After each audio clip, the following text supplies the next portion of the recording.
Very smart, good looking and একজন ভালো কোস্টারের সাথে কাজ করতে তো ডেফিনেটলি ভালো লাগে। বাট মিমি চক্রবর্তী বলেন, আমরা যখন শুট করছিলাম সে সময় অনেক গরম ছিল, সাকিব খান শুট করেছিল কিন্তু সাকিবের মুখ থেকে একবার উফ বলতে শুনিনি। তো কি অবস্থা, কেমন আছেন? আমি ড্রামা সবুজ আর গাইজ আজকে আলোচনা করব। আজকে মূলত দুইটি নিউজ নিয়ে আলোচনা করব। ফার্স্ট থাকবে সাকিবকে প্রশংসায় ভাসালেন মিমি, আর সেকেন্ড নিউজটি থাকবে আবারও সমালোচনায় পরিমাণে এই বিষয়টি নিয়ে। ঢালিউড বাচ্চা সাকিব খান ও ভারতীয় অভিনেত্রী মিমি অভিনীত তুফান সিনেমা মুক্তি উপলক্ষে রাজধানীর একটি হোটেলে সংবাদ সম্মেলন অনুষ্ঠিত হয়। বুধবার 12 মে অনুষ্ঠানে যোগ দিতে কলকাতা থেকে বাংলাদেশে এসেছিলেন মিমি। আপনি অবশ্যই কমেন্ট করে যাবেন আপনি তুফান সিনেমা দেখবেন কিনা।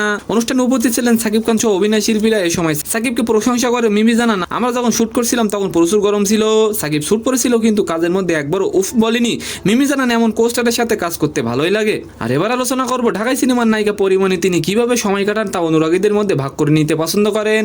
বুধবার সামাজিক যোগাযোগ মাধ্যমে একটি ভিডিও শেয়ার করেন পরি, যেখানে দেখা যায় মধ্যরাতে শাড়ি পরে বেশ সাজগোজে স্টিয়ারিং হাতে গাড়ি চালাচ্ছেন পরিমণি। গাড়ি চালানোর সময় পরিমণি ক্যামেরার সামনে লীলায়িত ভক্তি চাহনি দেন এবং চোখ মারে। ভিডিওটিতে দেখা যায় গানের তালে তালে শরীর ঝাঁকাতে। আর এ নিয়ে বর্তমানে সমালোচনায় আছেন পরিমণি। তো সম্মানিত দর্শক, আজকের ভিডিওটি কেমন লাগলো অবশ্যই কমেন্ট বক্সে জানাবেন।